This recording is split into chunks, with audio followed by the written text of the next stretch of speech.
नमस्ते दोस्तों, कैसे हो आप सब। उम्मीद करती हूँ बहुत ही अच्छे होंगे। ये बताने के लिए कमेंट बॉक्स में जय माँ लक्ष्मी अवश्य लिखिएगा। तो आज हम बात करेंगे, देखिए लक्ष्मी और गणेश जी का विसर्जन कब करना है। दिवाली में तो हर कोई त्यौहार मना लिया, पर उसका विसर्जन कब करना होता है, मूर्ति को कब हटाना होता है उस जगह से। पूजा की जो सामग्री होती है उस सामग्री का क्या करना है, कौन सी चीज़ें आपको विसर्जन करने, कौन सी चीज़ें आपको यूज करने, कौन सी चीज़ें आपको ग्रहण करने, ये सारी चीज़ें आप सभी को मैं इस वीडियो में बताऊंगी। तो चलिए शुरू करते हैं। सबसे पहले उससे पहले दोस्तों, यदि आप सब हमारे चैनल पर पहली बार आए हो तो प्लीज़ हमारे चैनल को सब्सक्राइब कर लीजिए। नीचे बेल आइकन बटन है उसको प्रेस कर दीजिएगा, ताकि आने वाले हर एक नोटिफिकेशन वीडियो हर हिंदू धर्म से जुड़ी हर त्यौहार के बारे में आप सभी के पास सबसे पहले नोटिफिकेशन पहुंचेगा।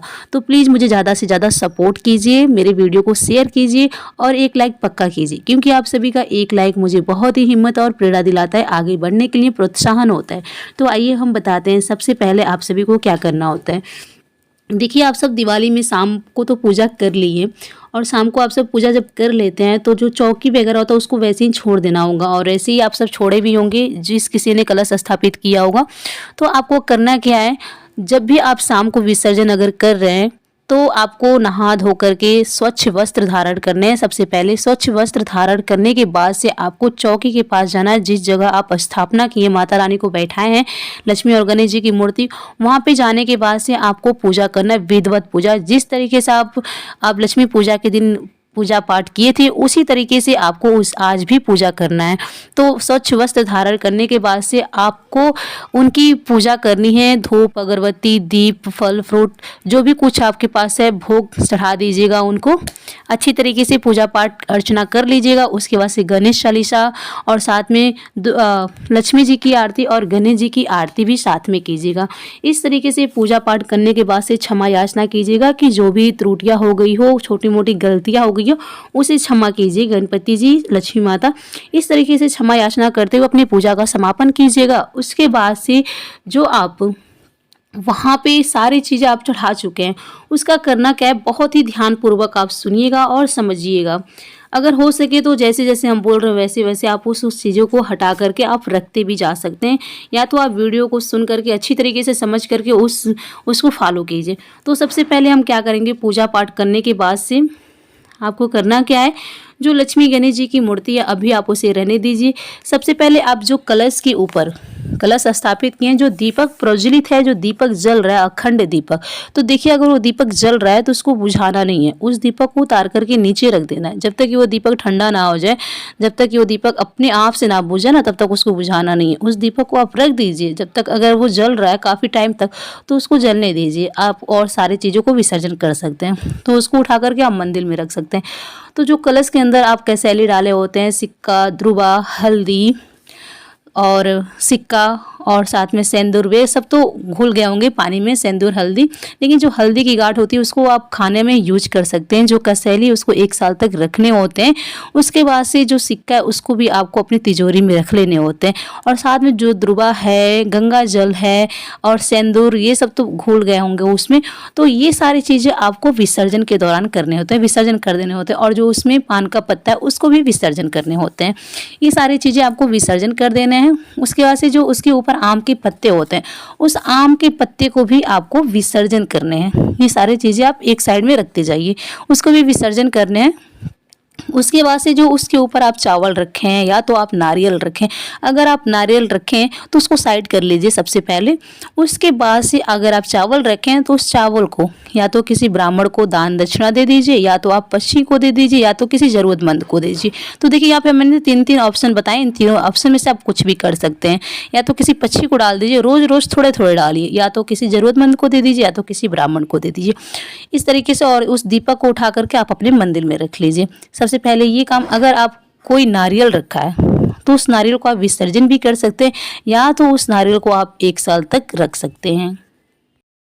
और देखिए यहाँ पे बहुत सारे लोग माता रानी को कोयछे का भी सामान चढ़ाए होंगे, तो कोयछे का सामान आपको विसर्जन नहीं करने होते हैं। कोयछे का सामान आप 1 साल तक रख सकते हैं, या तो अपनी बेटी को भी दे सकते हैं कोयछे का सामान।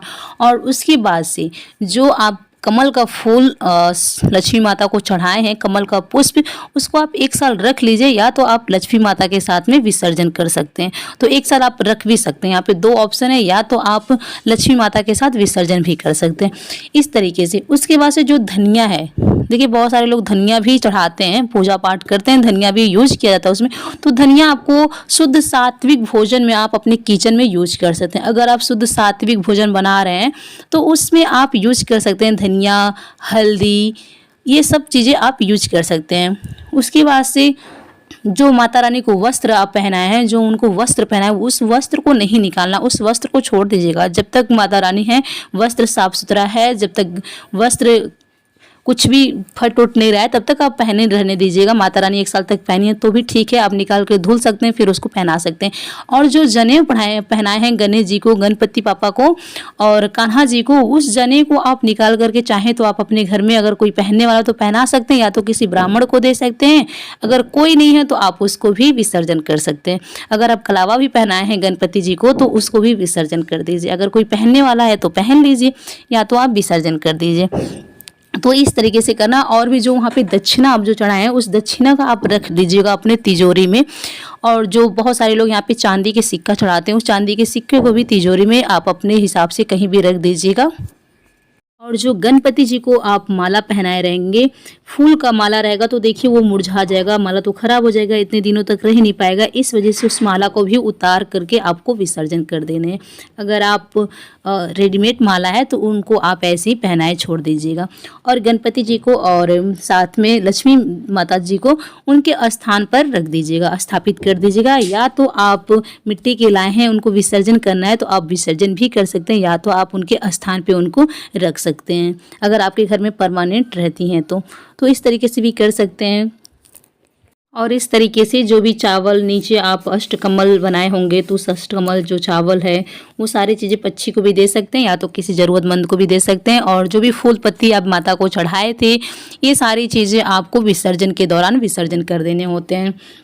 तो जो भी वहाँ पे फूल पत्ती बिखरी हुई है, मोमबत्ती, अगरबत्ती, जो भी वहाँ पे फैला है, वो सारी चीज़ों को आप अच्छे से इकट्ठा कर लीजिएगा, साफ़ सफाई कर दीजिएगा, गंगा जल से छिड़काव कर दीजिएगा, उस सारी चीज़ों को उठा लीजिएगा और किसी पात्र में रख दीजिएगा। उसके बाद से आप ले जा कर के गंगा जी में उनको विसर्जन कर सकते हैं।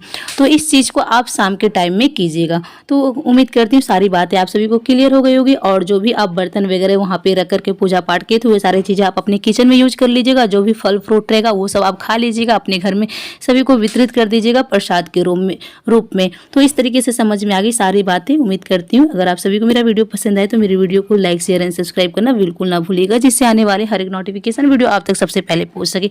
तो चलिए फिर मिलते हैं नेक्स्ट वीडियो में, तब तक के लिए नमस्कार, स्वस्थ रहिए, सुरक्षित रहिए और जहाँ कहीं भी रहिए खूब खुश रहिए।